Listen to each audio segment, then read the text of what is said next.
పవిత్రమైన తిరుమల శ్రీవారి లడ్డూ ప్రసాదం అపవిత్రమైన ధరిమిల ఉప ముఖ్యమంత్రి పవన్ కళ్యాణ్ చేపట్టిన దీక్షకు మద్దతుగా విశాఖలో వెంకటేశ్వర మెట్ట వద్ద గల బలిగిరి వెంకటేశ్వర స్వామి దేవస్థానంలో విశాఖ జనసేన పార్టీ అధ్యక్షులు సౌత్ ఎమ్మెల్యే వంశీకృష్ణ శ్రీనివాస్ ఆధ్వర్యంలో శుద్ధి కార్యక్రమం నిర్వహించారు.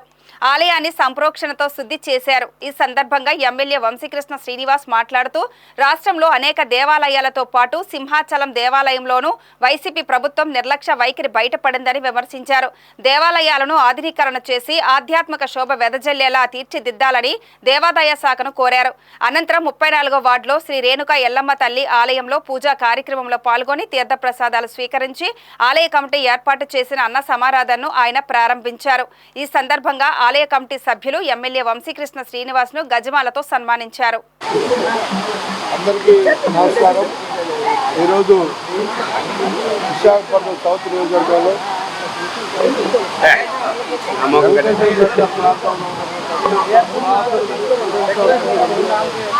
ఈ ప్రాంతంలో ఎంతో ప్రసిద్ధి అది.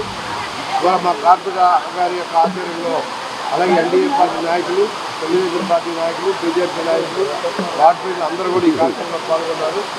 మరి ఈరోజు ఏదైతే అపచారం జరిగిందో ఆ అపచారం పోగొట్టుకొని ప్రజల్ని సురక్షితంగా ఉంచే విధంగా ఎటువంటి ప్రళయాలు కానీ లేకపోతే ఎటువంటి పరిస్థితులు రాకుండా ఉంచమని చెప్పి ఇవాళ ఈ ప్రాంతంలో ప్రతిగా టెంపుల్ క్లీన్ చేయడం జరిగింది.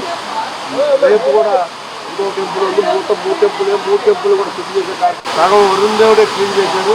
సో ఇలాంటి అపచారం జరిగినప్పుడు ఇలాంటి క్లీనింగ్ ఇవన్నీ కూడా చాలా అవసరం. సో దేవుడి భక్తులు అందరి యొక్క ఆత్మవిశ్వాసం జరిగిన పాపాన్ని పోగొట్టుకోవడానికి ఈరోజు రాష్ట్రంలో, దేశంలో, ప్రపంచంలో ఉన్న ప్రతి ఒక్కరు కూడా ఎంతో శక్తితో ఇవాళ ఈ కార్యక్రమాలు చేస్తున్నారు. ఈ ప్రాంత వాసులందరూ కూడా ఇప్పుడు ఎదురు కార్యాలయం కూడా శుభ్రంగా మంచిగా క్లీన్ చేశాం. ఈ ప్రాంతాన్ని కాపాడాలని అందరికీ అత్యాచారాలు ఇవ్వాలని దేవుడు మనసుకుంటూ కోరుకుంటున్నాం.